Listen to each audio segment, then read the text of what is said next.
Hi everybody, welcome back. In earlier talks, I've tossed the words retribution and deterrence around informally to describe some concepts that were useful at the time. What I'd like to do now is to investigate those two terms a little bit more closely, to see exactly what they mean, and to show how these two concepts can connect the realm of economic exchange to the realm of liability.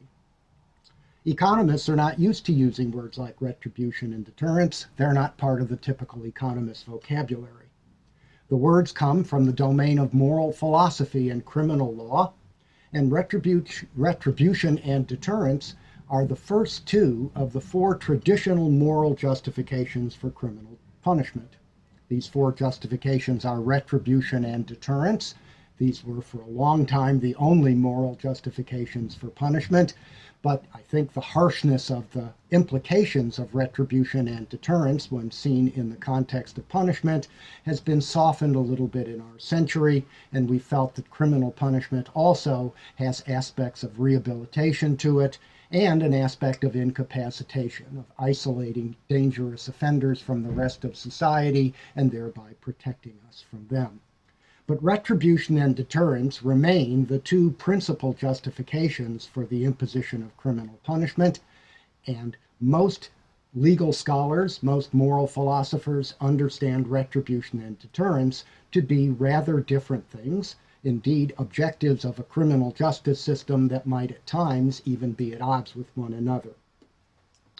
Retribution, in the vocabulary of the moral philosophers and the legal scholars, retribution looks backward in time. It stresses measured vengeance and expiation.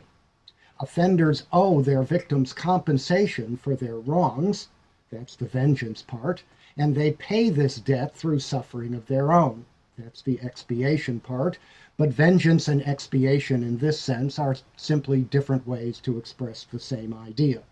You do a wrong to somebody, and thus it is your just desert that that wrong be visited back upon you in terms of the suffering that matches the suffering that you've imposed upon somebody else by your criminal act.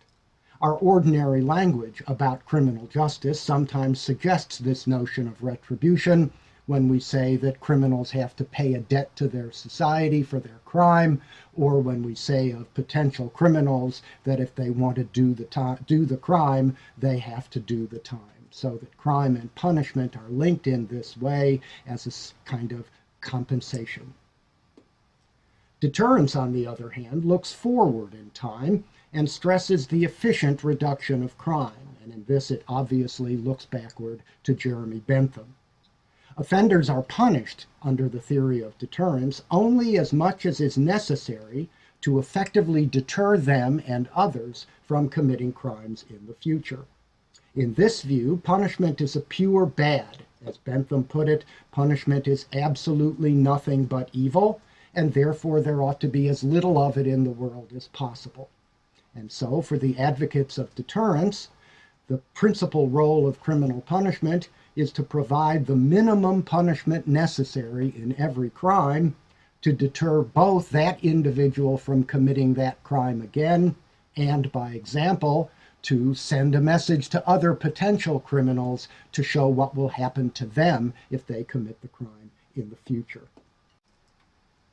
As I've said, moral philosophers and legal scholars tend to treat retribution and deterrence as distinct objectives of criminal justice, as objectives that may even be in contradiction with one another.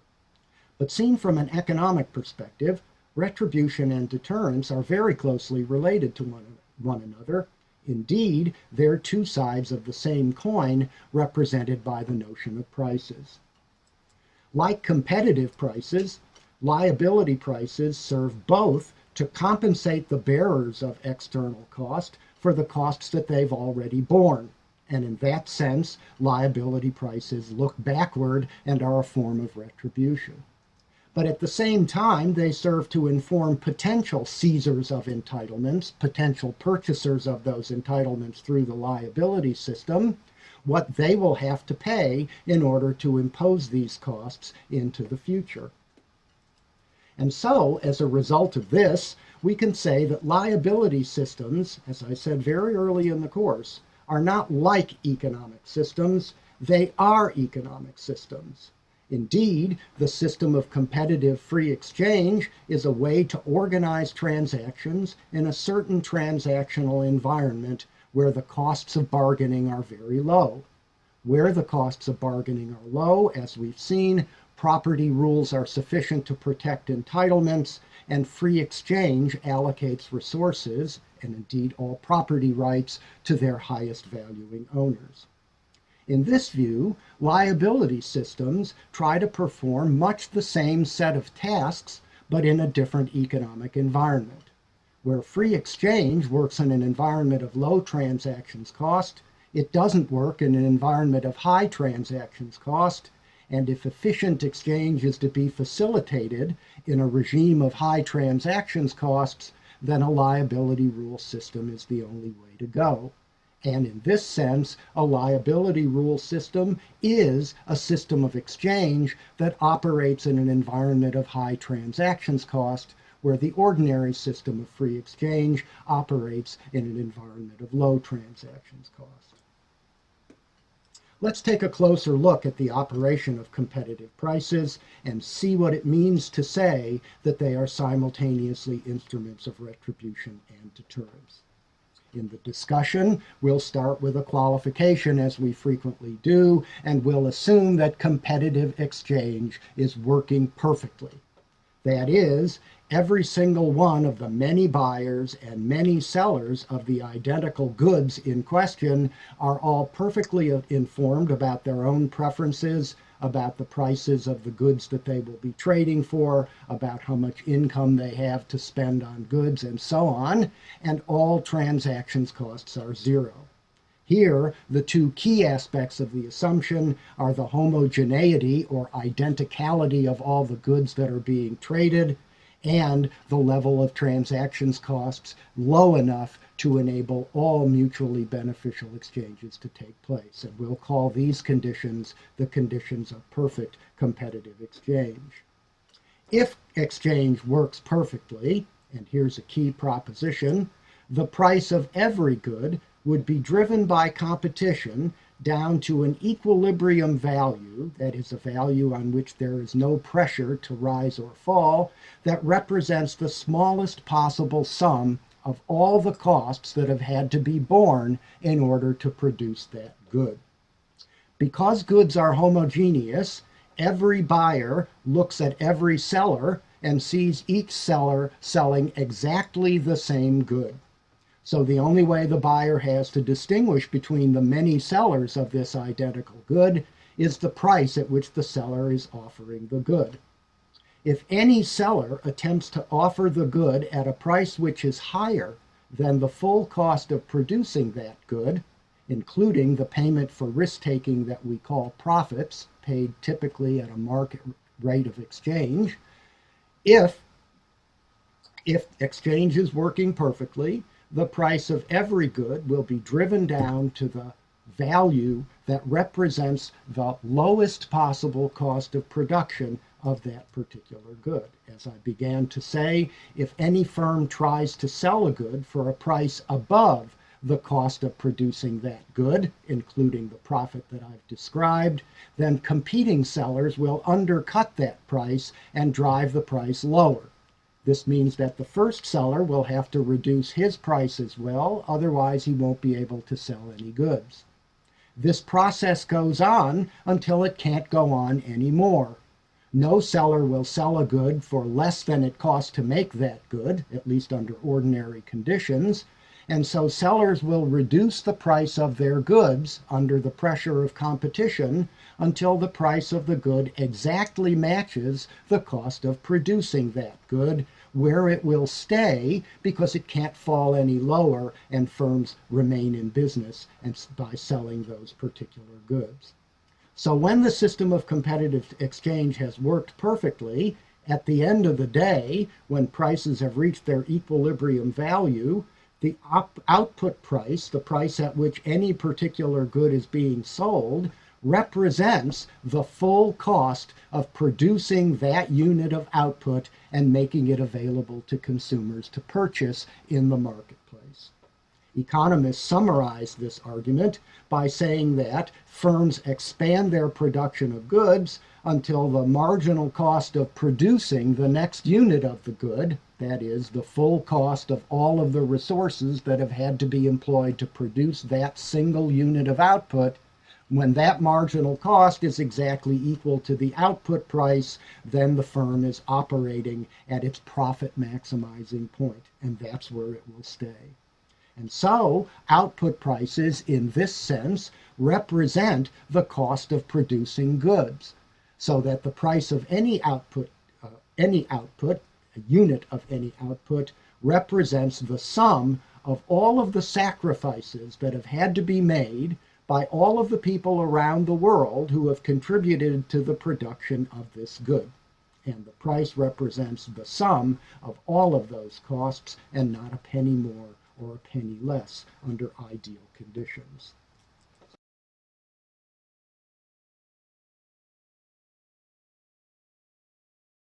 When prices have this quality of reflecting costs of production, then every buyer must pay the full cost of producing the good he wants to consume before he may consume it. So he only consumes those goods whose consumption by him pays for itself. That is to say, the price forces every consumer to ask him or herself a question. And that is, do I value the consumption of this good more than the sum of all of the costs that it took to produce this good and make it available for me to consume?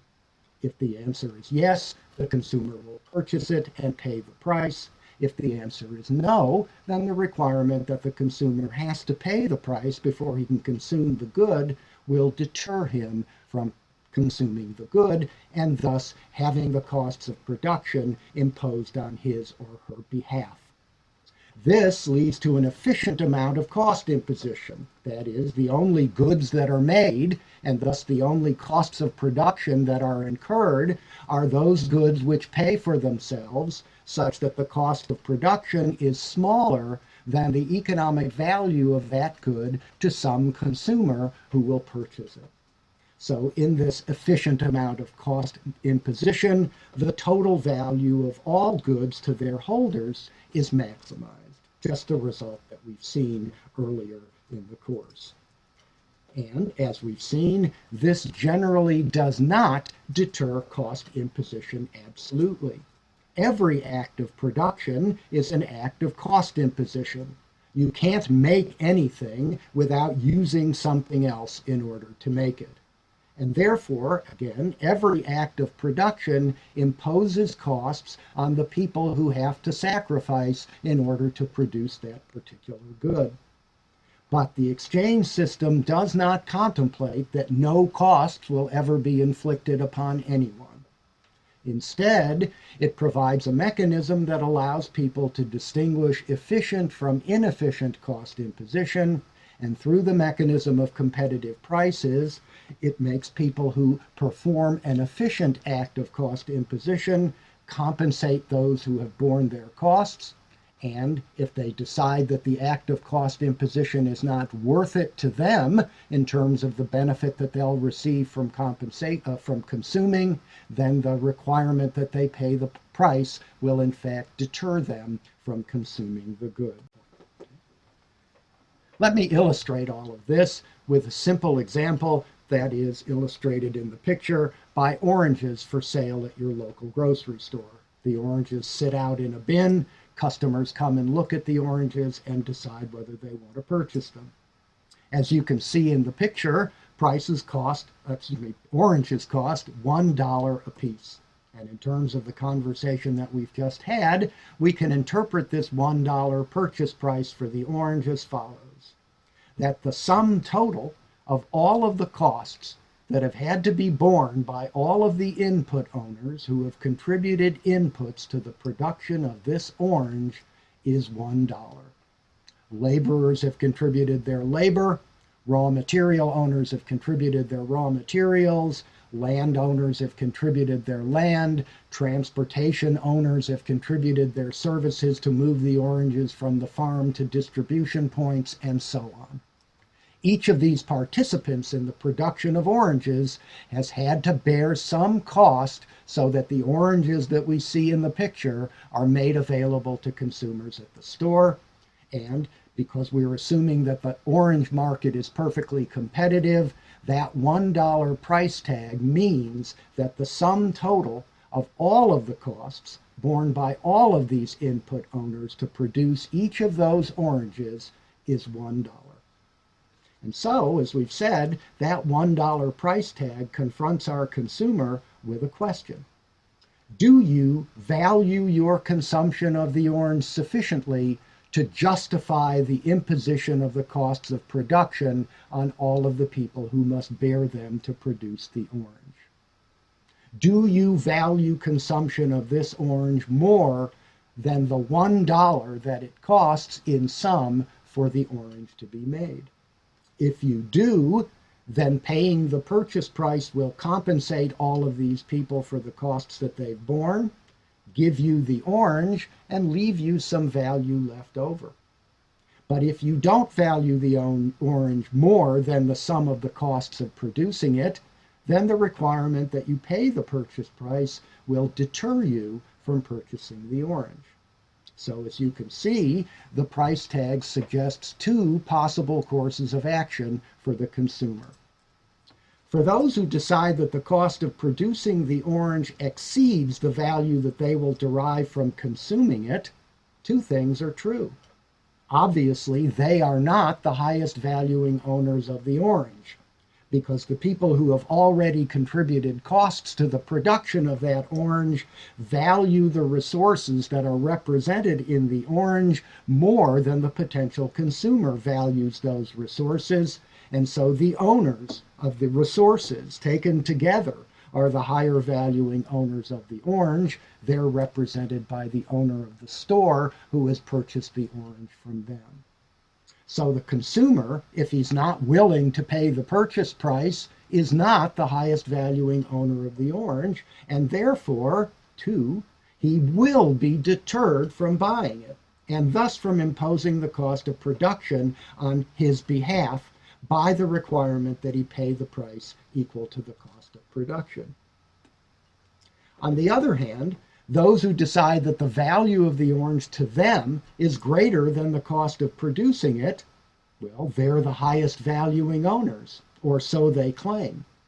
But they're required to prove that they're the highest valuing owners by being willing to pay the purchase price that represents the value placed on those resources by all of the people who have produced the orange and made it available for his consumption. So in order to show that he values the orange more than they do, he's asked to put up or shut up by paying the purchase price.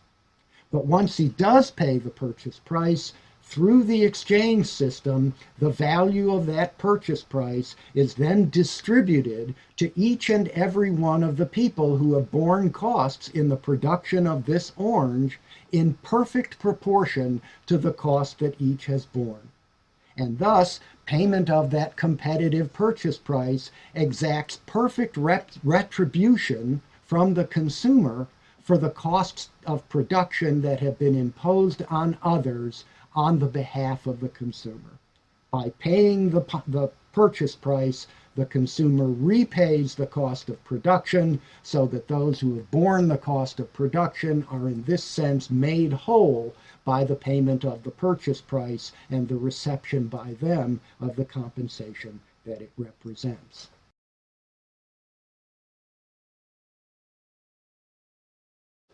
So, simultaneously, competitive prices are perfect instruments of retribution and deterrence. And they look both backward to the costs of production and forward to the provision of incentives for the efficient allocation of goods. It's a beautiful system, which is one of the reasons that economists are so attracted to it and spend so much time studying its operation under otherworldly ideal conditions. But as it allocates every good to its highest valuing owner through free exchange, the exchange system does not deter cost imposition absolutely. Oranges are still made, and the costs of producing them are still imposed on the producers of those oranges for the benefit of other people, for the people who will ultimately consume the oranges. And by setting the price of each good equal to the cost of producing it, the exchange system allows consumers, in their own interest, to see which acts of consumption will be efficient and which acts of consumption will be inefficient in terms of the relative value of the resources to the consumers and to the producers. And the exchange system, through competitive prices, provides strong incentives to undertake efficient transactions, efficient cost imposition, and to compensate for the costs their consumption imposes. And where they are not the highest valuing owners of the good, where their consumption would not be an act of efficient cost imposition, the purchase price encourages them to refrain from inefficiently purchasing a good or inefficiently imposing the costs, so that the costs are not, in fact, imposed on their behalf.